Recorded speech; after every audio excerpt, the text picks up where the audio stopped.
네. 요즘 계속 그러는데요. 시선 집중의 중간을 장식하고 있습니다. 비컨 뉴스 시간인데요. 이종훈 작가와 함께합니다. 어서 오세요. 네, 마지막에서 중간으로 올라온 그러게. 이종훈입니다. 올라온 거군요. 올라왔다고 생각하겠습니다. 이런 긍정적인 사고 아주 네. 좋습니다. 네, 오늘 어떤 소식입니까? 네, 오늘은 제가 예전에 했던 직업 중에 하나죠. 스포츠와 관련된 이야기를 해볼까 합니다. 이제는 스포츠 평론 안 하십니까? 예전이라고요. 과거 완료형으로. 시간이 없어요. 비컨 뉴스 준비하느라 그래요? 스포츠 경기를 제대로 챙겨보질 뭐 못합니다. 다른 방송 많이 나가시더만. 그런데 스포츠 경기를 제대로 챙겨보지 못하면 저는 네. 평론을 해서는 안 된다고 생각하기 때문에 스포츠 평론은 요즘 잠정 휴업 상태고요. 그래요? 네, 알겠습니다. 아마 어제 뉴스로 많이들 보셨을 겁니다. 경주시청 트라이애슬론 철인 3종이라고도 부르죠. 네. 트라이애슬론 팀 감독과 팀 닥터, 선배 등으로부터 폭력과 폭언 등에 시달리다가 극단적인 선택을 했던 전 국가대표 트라이애슬론 선수였던 고 최숙현 선수에 대한 이야기를 해볼 건데요. 예. 좀 괴롭습니다만 준비한 오디오 잠시 들어보시죠. 이빨 깨물 일로 와 뒤로 돌아 이빨 깨물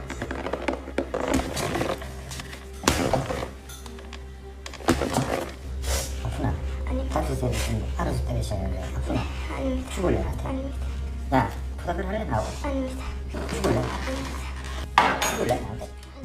참 아침부터 네. 이런 오디오를 들어야 되나 싶은 생각이 좀 드는데요. 아무튼 이게 복숭아 하나 먹었다고 벌어진 일이죠. 네, 맞습니다. 방금 들으신 장면이 2019년 3월에 경주시청 팀이 뉴질랜드 전지훈련을 할 당시에 고 최숙현 선수가 직접 녹음한 장면인데요. 네.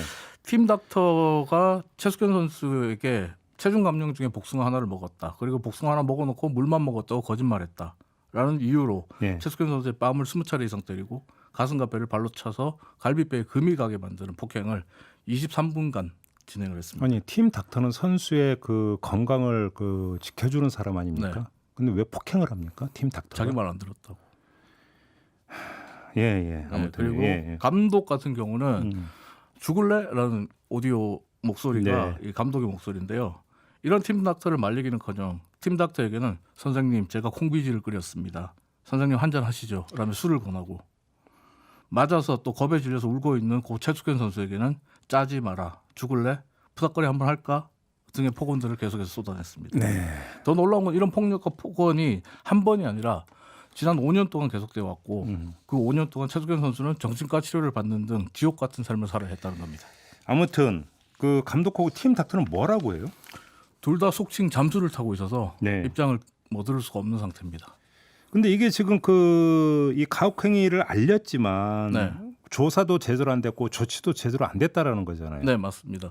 고 최숙현 선수의 안타까운 죽음에는 팀 닥터와 감독뿐만 아니라 어떻게 보면 주위의 어른들, 주위의 외면도 어느 정도 한몫을 했다, 책임이 있다라고 말씀드릴 수 있는데요. 네. 하나씩 정리를 해보면 먼저 경주시청입니다. 경주시청은 최숙현 선수가 올해 3월에 경찰에 팀 닥터와 감독 그리고 선수 2명을 가혹행위 등으로 고소를 했습니다. 그러니까 경주시청에서 자체 조사에 들어갔어요. 네. 그런데 이 조사를 어떻게 했냐면 감독과 팀 닥터에게 묻습니다. 최숙현에게 혹시 언어폭력이나 왕따 같은 가혹행위 했습니까? 네. 근데 감독과 팀 닥터가 그런 적 없습니다. 그래요? 그럼 조사 끝. 네. 그래서 최숙현 선수가 4월에는 대한체육회 스포츠인권센터에 신고를 했는데 대한체육회는 스포츠인권센터가 4월 8일에 신고를 접수하고 여성조사관을 배정해서 즉시 조사에 착수했다 이렇게 네. 말을 해요. 네. 하지만 어제 이용 미래통합당 의원도 말했습니다만 하염없이 시간만 끌었고요. 이 과정에서 경북체육회가 오히려 고 최숙현 선수 부친에게 합의를 종용하고 사건을 무마시키려고 했다는 증언도 나오고 있습니다. 네. 끝으로 경찰인데요. 경찰 같은 경우 경주경찰서는 이 사건을 3월에 신고받고 6월 1일에 대구지방검찰청으로 사건을 이첩해서 조사를 하고 있는데 유가족들의 말에 따르면 최근에 고 최숙현 선수에게 경찰이 유의미한 결과를 기대하지 마라. 가해자들이 벌금형 정도에 그칠 수 있다라고 네. 말해서 최 선수가 크게 낙담했다고 합니다. 음. 한마디로 최숙현 선수는 주위로부터 아무런 도움을 받지 못했던 셈인데 네. 이게 스포츠 현장에 있는 사람들이 굉장히 심각한 얘기입니다. 무슨 말이냐면 가해자라고 할 수 있는 경주시청과 감독 그리고 팀 닥터는 지금 현재 대회 나갔다 하면 메달 따오는 사람들이거든요. 또 전국체전에서 점수를 잘 따줘요. 그래서 경주시청의 명성을 높여주는 인사들이고 또 대회에서 성적이 좋으니까 대한철인 3종 협회에서도 소위 잘 나갑니다. 네. 작년에 중국 우한에서 열렸던 2019년 군인올림픽 때도 감독과 팀 닥터로 갈 정도였으니까요. 때문에 고 최숙현 선수 입장에서 본다면 경찰과 대한체육회, 경주시청 등의 조사가 진행되는 것을 보면서 가해자들에 대한 제대로 된 처벌은 없고 오히려 자기만 선수 생활이 끝날 것 같은 두려움만 더 커졌다 이렇게 보시면 될 아주 것 저는 같습니다. 답답한 게 조금 전에 오디오로 들려들었던 폭언과 폭행 장면이 그러니까 네. 그 발생한 시점이 2019년 3월이라고 했죠. 네. 근데 그 시점 이전에 체육계에 무슨 그 왕따 사건, 폭행 사건, 성폭행 사건, 성폭력 사건 이런 것들이 막 빈발을 해가지고 네. 뭐 근절 대책이니 뭐니 재발 방지 대책이니 막 쏟아져 나왔잖아요. 네. 근데 그 뒤에도 이런 일이 버젓이 계속되고 네. 있었다라는 거잖아요.